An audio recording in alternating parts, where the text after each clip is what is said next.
അനുഭവം വായിക്കട്ടെ. നമസ്കാരം ശ്രീകാന്ത് സാർ. എൻ്റെ ഒരു അനുഭവമാണ് എഴുതുന്നത്. എനിക്കൊരു കൊച്ചുമകനുണ്ട്. അവന് 7 വയസ്സായി. കുഞ്ഞിന് കുറച്ച് ദിവസം കൊണ്ടൊരു പേടി പോലെ. അവൻ്റെ അച്ഛൻ കാർ ഓടിക്കുമ്പോൾ "അച്ഛാ പതുക്കെ പോ" എന്ന് എപ്പോഴും പറയും. പതുക്കെ പോയാലും കുഞ്ഞ് അങ്ങനെ പറഞ്ഞുകൊണ്ടിരിക്കും. ഒരു ദിവസം അവനും അച്ഛനും അമ്മയും മോനും കൂടി ഗുരുവായൂർ അമ്പലത്തിൽ പോകാനൊരുങ്ങി. "കണ്ണാ ഞാൻ വരുന്നില്ല വരുന്നില്ല" എന്ന് പറഞ്ഞ് കരച്ചിലായിരുന്നു അവൻ. "അത് സാരമില്ല, ട്രെയിനിൽ കയറി കഴിയുമ്പോൾ അങ്ങ് മാറുമെന്ന് പറഞ്ഞു ട്ടോ" അവനെ ഉപദേശിച്ചു.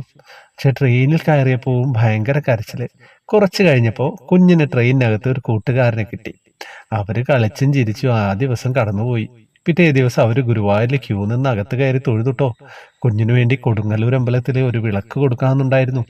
അങ്ങനെ അവര് ബസ്സിൽ കൊടുങ്ങല്ലൂര് പോയപ്പോ കുഞ്ഞു ഭയങ്കരമായിട്ട് ബഹളം.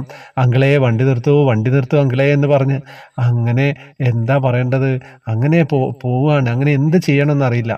ഞാൻ കരഞ്ഞു വിളിച്ചു, എൻ്റെ കൃഷ്ണനോട് പ്രാർത്ഥിച്ചു, എൻ്റെ കുഞ്ഞിന് ഒരു കുഴപ്പമില്ലാതെ എൻ്റെ കുഞ്ഞിനെ എൻ്റെ അടുത്തെത്തിക്കണം, ഈ വിവരം ഞാൻ ത്രിമധുരത്തിൽ പറയാമെന്ന്. എന്തായാലും പിന്നീട് കുഞ്ഞ് കരഞ്ഞില്ല കേട്ടോ. ബഹളം കാണിക്കാതെ വീട്ടിൽ തിരിച്ചെത്തി. ഈ വിവരം ശ്രീകാന്ത് സാറിൻ്റെ സ്വരത്തിൽ ഇത് ത്രിമധുരത്തിൽ പറയണേ സാർ. ഇത് പറയാൻ വാട്സപ്പ് എടുത്ത് പറയുകയാണ് എഴുതിയത്. കൂടുതലായി ക്ഷമിക്കണം സാർ.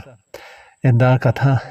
എങ്ങനെയൊക്കെയാണ് മക്കൾക്ക് വേണ്ടി അമ്മമാരും അമ്മയുടെ അമ്മമാരും അച്ഛന്മാരും അച്ഛൻ്റെ അച്ഛന്മാരും അങ്ങനെ അങ്ങനെ അങ്ങനെ അനുഭവങ്ങൾ പറഞ്ഞുകൊണ്ട് അങ്ങനെ മുന്നോട്ട് പോവുകയാണ്. ഒന്നും പറയാനില്ല. വാട്സപ്പ് ഗ്രൂപ്പിലേക്ക് വരുന്നവരുടേത് 1, 2, 3 ഒക്കെ അനുഭവം ഞാൻ പറയുന്നുണ്ട്. അല്ലാത്തവരുടേത് ഒന്നെങ്കിലും പറയാൻ ശ്രമിക്കുകയാണ്. അത്രയേ സാധിക്കുന്നുള്ളൂ. ഹരേ കൃഷ്ണ. എന്താ കഥ?